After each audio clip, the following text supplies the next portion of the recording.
Bonsoir à tous et bonsoir à toutes. Bienvenue sur la chaîne du Grand Changement. Salut Yvan, Salut Anaïs, comment vas-tu? mais je vais encore mieux qu'hier et toi? Super, nickel. J'ai mis les pieds dans la mer aujourd'hui, ça m'a fait super du bien, ça m'a détendu. Ah, il paraît que ça porte bonheur de mettre les pieds dans la mer. Et ouais, après la tempête, ça fait vraiment du bien. Alors, est-ce qu'il y a déjà des personnes qui sont avec nous dans le chat? On a déjà 3 personnes qui sont connectées et j'aimerais savoir si vous nous entendez bien, si vous nous voyez bien, si la connexion est bonne. Toi Yvan, tu m'entends bien? C'est tout perfect. Ok. L'image est bonne aussi? Oui, relativement bonne. Ça Ok, va, l'eau est douce. super. On peut se baigner.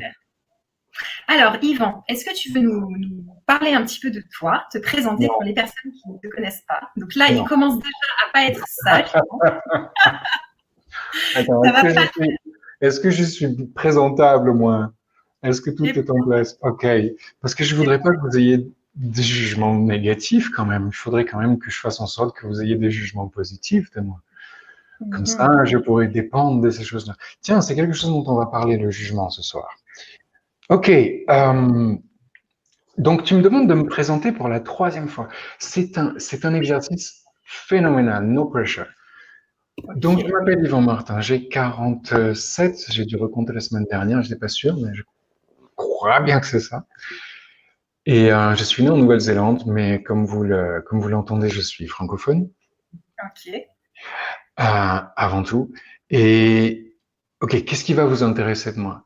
Euh, Ce qui me passionne en fait, c'est comment on communique et comment on interagit les uns avec les autres. C'est-à-dire, qu'est-ce qui va se passer selon les choix que je fais, selon les points de vue que je prends, euh, qu'est-ce que ça va générer avec l'autre. C'est quelque chose que j'ai étudié toute ma vie en fait. Je ne vais pas aller plus loin dans l'intérêt que j'en ai puisque je suis censé me présenter. Donc Mhm. voilà, j'ai travaillé ça, j'ai étudié ça un petit peu partout avec différents diplômes, mais on s'en fout des diplômes. C'est pas en fait le diplôme qui fait que tu es capable. Ce qui fait que tu es capable, c'est la confiance que tu as en ce Mhm. que tu sais. Et ça, c'est ce qui est d'une certaine manière l'objectif de chaque journée pour moi. Faire en sorte que les gens avec qui je suis en contact et ceux que je touche ou ceux avec lesquels j'interagis deviennent davantage confiants de ce qu'ils sachent. Non, de ce qu'ils savent. Ouais, Ouais. on voit là que je suis né en Nouvelle-Zélande. Ok, c'est bon. De ce qu'ils de ce qu'ils savent. C'est-à-dire qu'à partir de là, en fait, quand tu prends confiance dans ce que tu sais, tu deviens leader d'une certaine manière de ta propre vie, de ta propre réalité. Et puis tu peux aussi, à partir de là, inspirer les autres. Et Mhm. surtout, en fait, ayant confiance en ce que tu sais, tu vas éviter tous les pièges relationnels, tous les pièges de la communication, tout ce qui, en fait, génère habituellement du conflit ou de la confusion ou du malentendu. Et ça, c'est aussi une chose dont on va parler ce soir, parce que ces malentendus, etc., ou ce manque de confiance qu'on a dans ce qu'on sait, nous amène en fait à devenir l'objet des projections de l'autre, des jugements de l'autre, et de ces formes d'abus. Euh, Si tu veux, quand je dis abus ici, je parle de manipulation plus ou moins perverse, Ouais. qui en fait nous retiennent, nous limitent, nous et l'autre. Donc voilà un sujet qui moi me passionne. En ce qui concerne mon parcours, donc ça fait à peu près maintenant 15 ans, je crois que j'ai dit la dernière fois déjà, que donc je contribue, je facilite, j'enseigne, on m'invite, etc., pour améliorer la relation dans des domaines particuliers, dans des groupes ou personnellement. Et il y a une autre chose qui est importante dans mon parcours aussi, c'est les années que j'ai passées en tant que moine en retraite de cette société, à pratiquer et à enseigner, non, à recevoir les enseignements bouddhistes et à les pratiquer. C'est une, un des autres aspects de ma vie qui a été assez riche, je dois dire, parce que j'ai fait aussi d'autres choses. Pourquoi j'amène ça là maintenant? Je sais pas encore, mais certainement que tout à l'heure, ça aura une raison d'être. Mhm. Voilà, qu'est-ce que je pourrais dire d'autre? Je voyage dans le monde entier, même pendant le Covid, j'ai réussi à faire pas mal de voyages. mon truc, c'est ça, c'est d'aller dans différents pays pour rencontrer les gens et faire tout ce que je peux et surtout être tout ce que je peux pour les inspirer à faire des choix différents que ceux qui les ont maintenus dans une vie ou une réalité qui ne les satisfaisait pas exactement, pas totalement. Ouais, c'est plus français. Ok. Yeah, merci. Ça va donc la question, c'est bien. Ouais, okay, cool. C'est parfait. Tu pourras la copier-coller pour l'atelier 3. Je suis sûre que tu vas nous faire ça. Okay. Je sais pas faire ça, copier-coller, mais je reproduirai l'énergie et on verra ce que ça donne. Mais oui. Alors, pour vous procurer les 3 ateliers d'Yvan Martin, c'est vraiment maintenant que ça se passe. Je vais vous mettre le lien dans le chat. Comme ça, vous pouvez nous rejoindre parce que là, on va bientôt passer sur le lien privé pour pouvoir faire cet atelier 2. Donc, se libérer des abus, recevoir l'autre et jouir de la vie. Est-ce que, Yvan, tu peux nous en parler, nous mettre l'eau à la bouche pour qu'on ait le plus de monde possible qui vienne avec nous? Parce que c'est quand même marqué jouir de la vie. Hein, donc, mais oui, parce que, alors ça, c'est un peu avancé, on verra surtout ça dans le 3e des ateliers, le fait de choisir le plaisir plutôt que la souffrance. En fait, on a cette idée qu'on a besoin de souffrir pour dépasser les objectifs qu'on s'est mis, pour atteindre un résultat qu'on a inventé devoir atteindre. Mais ça se passe pas exactement comme ça se passe beaucoup mieux quand on choisit le plaisir. Mais c'est pas le sujet vraiment de ce soir. Le sujet de ce soir, c'est plutôt d'arriver à voir et à déceler où est-ce qu'on s'est rendu dépendante et dépendant d'une relation qui, en fait, nous abuse, nous limite, nous retient.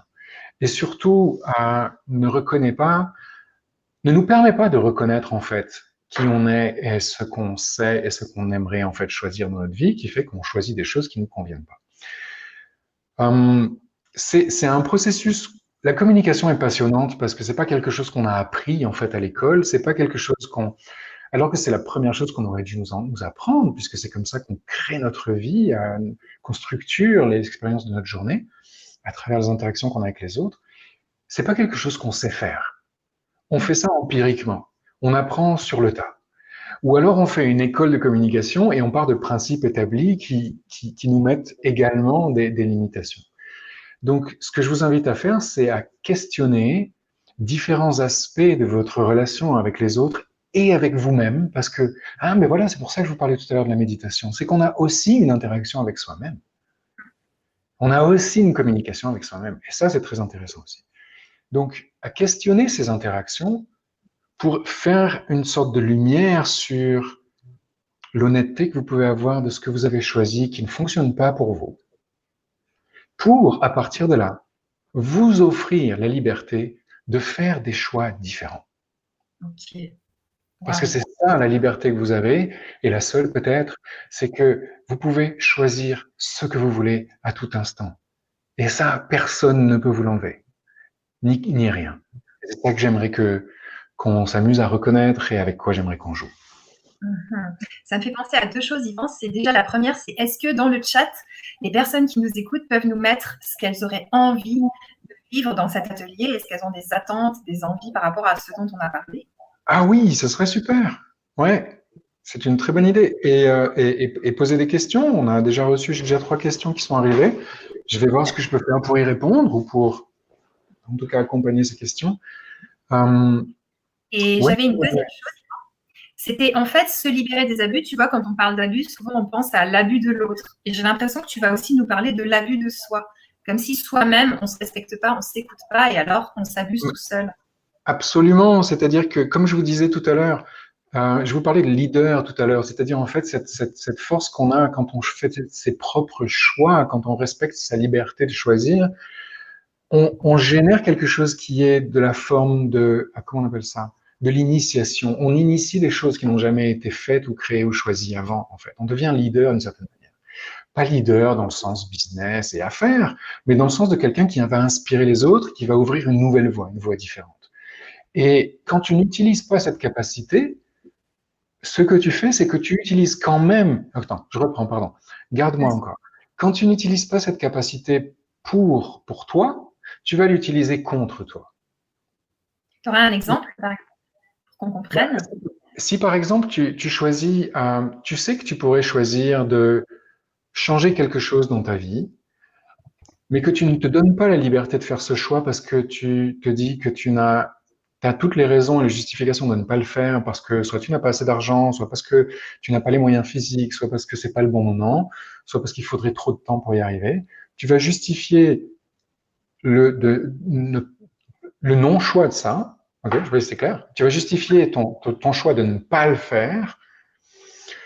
Et pour maintenir ça, tu vas devoir te juger toi-même. Tu vas devoir te dire, donc, de maintenir ces justifications qui sont que je n'ai pas d'argent, je n'ai pas le temps, je n'ai pas la capacité physique, je ne sais quoi, je n'ai pas les capacités intellectuelles. Et donc, cette forme-là de jugement que tu as de toi, c'est de l'abus. Quand tu te dis, je ne peux pas me permettre ça, tu abuses de toi. Tu es capable de tout, en fait. Et c'est ça que j'aimerais qu'on arrive à reconnaître, et ça se fait très très bien, parce que je donne des classes partout, ça marche à merveille. C'est quelque chose qui nous détend, on se rend compte que c'est quelque chose qu'on a, c'est une capacité qu'on a, et il n'y a pas besoin d'aller la chercher ailleurs, il suffit simplement de la reconnaître. Ok, super, merci. Je t'en prie. Il y a Isabelle qui nous a posé une question. Elle demande comment poser les limites et les faire respecter. Donc, c'est à toi de voir, Yvan, si tu penses que tu vas en parler dans l'atelier. Est-ce que tu lui réponds déjà un petit peu? Est-ce que tu l'invites à nous rejoindre? C'est comme tu le sens. Ok, j'ai besoin peut-être de savoir un petit peu plus de quelles limites est-ce que tu parles, Isabelle? Est-ce que tu parles des limites que tu veux poser à un enfant pour l'éduquer, à un parent pour qu'il respecte ton espace personnel ou tes choix personnels, ou à un compagnon, ou on appelle ça quelqu'un du couple? Quelles sont ces formes de limites dont tu aurais besoin? Ce que je peux te dire déjà avant que tu répondes à cette question que je te pose, qu'est-ce que tu as choisi et fixé comme perspective dans ta vie, dans tes choix, qui t'oblige, enfin qui fait que tu as besoin de ces limites? Et puis la deuxième chose, c'est la meilleure des limites. Si là je pense à un enfant, dans l'exemple de l'éducation ou de la présence d'enfants à côté de toi, avec toi ou avec d'autres adultes. Si tu interdis à l'enfant de dépasser ça, d'aller là, de ne faire trop de bruit, etc., il va passer son temps à essayer de dépasser ses limites, à essayer de les casser. Donc en fait, tu te mets un bâton dans les roues. La meilleure des limites, en fait, que tu peux générer, c'est une limite de confiance. C'est-à-dire que tu vas générer un espace plutôt qu'une limitation de l'espace. Tu vas dire, OK, j'inclus l'enfant dans un espace ici dans lequel il est en sécurité. Et la limite que je vais générer pour lui, c'est-à-dire celle de sa sécurité, c'est que je suis présente. C'est-à-dire que quand je crée cet espace-là dans lequel je permets à l'enfant d'être et d'évoluer, de faire ce qu'il veut, le bruit qu'il veut, etc., je me permets d'être présente. Et c'est là que l'enfant va venir me chercher dès qu'il sent qu'il est sur le point d'atteindre une limite ou quelque chose. Il va sentir ma présence. Donc la meilleure des limites, en fait, ça paraît paradoxal, mais c'est l'espace que tu permets à l'autre et l'espace dans lequel tu lui permets d'évoluer et d'être et de changer. C'est dans cette confiance, la meilleure des limites que tu peux donner à un enfant pour l'éduquer, c'est de lui dire que tu as confiance en lui ou en elle. À partir du moment où il va dans cet espace que tu crées, il va pouvoir se responsabiliser. Si tu lui enlèves l'espace et que tu dis non, non, non, non, non, il va pas se responsabiliser parce qu'il va tout faire en réaction contre toi. Et ça, c'est quelque chose dont on a parlé la semaine dernière, la réaction, la créer plutôt que de réagir. Okay. Là, il y a Isabelle qui précise, elle dit que pour les enfants, c'est OK, et la famille, de manière plus générale, c'est bon, mais c'est vraiment qu'elle est en instance de divorce et c'est compliqué. Donc, elle te précise un peu les choses. Ouais, mais je comprends pas la question. En instance de divorce, c'est compliqué de poser des limites. Voilà, c'est ça. Comment poser les limites et les faire respecter? C'était ça sa question par rapport au divorce. Ok, donc je vais te poser je vais te donner un truc en fait, un truc de médiation professionnelle, parce que c'est aussi une de mes cordes. Ouais. Ce que tu voudrais que l'autre fasse pour toi, est-ce que tu es disposé à toi-même le faire pour lui ou elle? Les limites que tu poses sont des besoins que l'autre reconnaisse ce que toi tu es, ou ce que toi tu choisis, ou ce que toi tu veux, peut-être d'une certaine manière, ou peut-être c'est pas ça, je sais pas, mais imaginons que c'est ça. Est-ce que toi tu es aussi disposé à reconnaître ce que l'autre veut, ce que l'autre attend et dont l'autre a besoin et ce que l'autre sait. Pose-toi cette question et choisis de laisser de côté et de lâcher tout ce qui t'empêche d'avoir cette curiosité pour ce que l'autre, d'avoir cet intérêt pour l'autre. Ça va te permettre, si tu fais ça, de choisir tes propres limites. Si tu choisis tes propres limites, tu vas les imposer à l'autre. Et quand je parle des limites ici, c'est pas des limites qui empêchent, c'est en fait une reconnaissance de ce qui t'honore. C'est-à-dire que pour toi, tu vas dire, voilà, pour moi, s'il n'y a pas ça, ça m'honore pas. Si je reçois pas ça, ça m'honore pas. Si je ne peux pas m'exprimer ça, ça ne m'honore pas. Donc, la limite, en fait, que j'impose à l'autre, c'est celle de la reconnaissance des besoins que j'ai et des envies que j'ai. Mais comme tu le fais à partir de cet espace de reconnaissance, l'autre va pouvoir l'entendre et le reconnaître. C'est pas toi qui vas imposer à l'autre de te voir. Combien de fois est-ce que tu as attendu que quelqu'un te reconnaisse sans jamais y parvenir? Parce que toi-même, tu ne t'étais pas permis de te reconnaître. Ici, il s'agit de te reconnaître toi. Quelles sont tes limites? Pas dans le sens de limitation de capacité, mais dans le sens de ce que tu as choisi et décidé que tu voulais obtenir. Choisis ça. Et puis peut-être même ça peut être dépassé, mais tu peux déjà repartir de là et regarder ce que tu choisis pour toi et vraiment être dans cette reconnaissance et cet honneur de toi. Et là, l'autre pourra t'entendre. Et peut-être tu pourras obtenir ce que tu as voulu et même peut-être encore mieux. Ok, super, merci Yvan. Merci. Il y a Isabelle qui continue à nous écrire, qui dit « Je comprends, mais il n'y a plus de dialogue, donc tout est réactif et le respect n'existe plus. » Et il s'avère que là, on va commencer notre atelier, ça va être l'heure. Et on va parler de ça précisément. Enfin, entre autres. Ouais. Super. Donc, Isabelle, je t'invite à nous rejoindre sur l'atelier, ça serait vraiment super. Si tu y es déjà, bah, super. Et on va commencer à aller sur l'atelier. Donc, pour vous procurer cet atelier, je vous remets le lien. Ah, ça y est, t'as coupé déjà? Non. Non. Ok, donc ce dont on va parler, on peut juste pour donner un autre titre, ça pourrait être en effet de générer le dialogue qu'on avait cru impossible avec l'autre. Ok, ça marche, super. Merci beaucoup, Yvan. Alors, avec là, plaisir. on va passer sur l'atelier. Je suis en train de le faire. N'hésitez pas à nous rejoindre. On serait super heureux et heureuse d'être avec vous. Et j'y suis.